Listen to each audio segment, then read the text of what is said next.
Det er hårdt at være en lille frø hver eneste dag. Har jeg frygt for at dø, og hvorfor går alle kongerne rundt og giver os vand? Jeg synes det gør ondt. Ja, det er svært at være frø i år.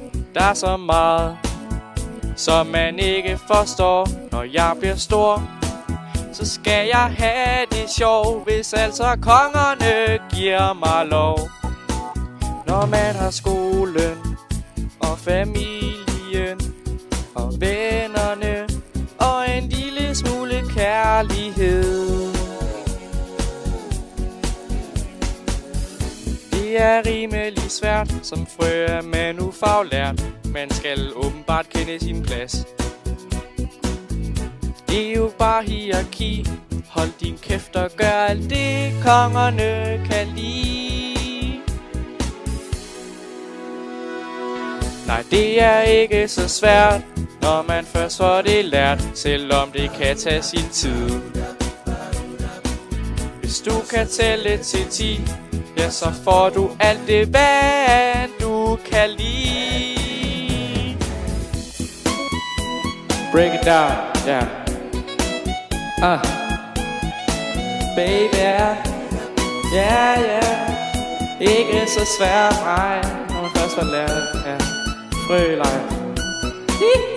Mange konger, dem der siger bø, har også engang været en lille frø.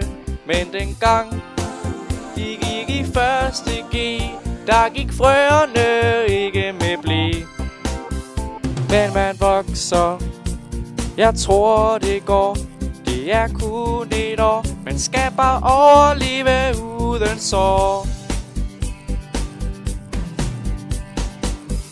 Det er ikke så svært, når man først får det lært. Man skal gøre som de siger. Man skal bukke sig ned. Som frø har man ingen værdighed. Det er ikke så svært, når man først får det lært. Men man kunne godt bruge en GPS. Okay, det er faktisk fucking svært at finde rundt. Det får jeg nok aldrig lært.